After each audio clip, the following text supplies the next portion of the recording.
Patuloy ang ginagawang paghahanap ng Philippine National Police kay dating Presidential Spokesperson Harry Roque.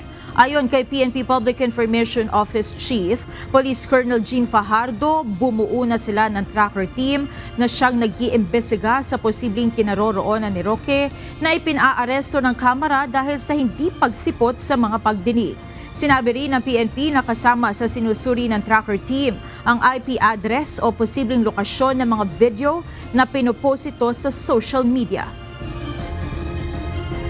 Yung mga kanyang mga FB, yung kanyang possible location po ay tinatrabaho po yan ng ating PNP and of course other law enforcement agencies. At again, I would like to take this opportunity if Attorney Harry Roque would be able to watch this interview po. Respetuhin po natin yung mga proseso po. At the end of the day, nobody is above the law.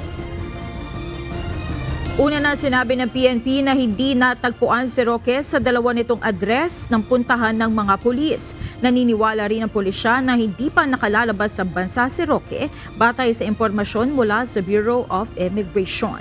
Sakali anyang mahuli ng PNP si Roque ay ito-turn over nila ito sa Kamara.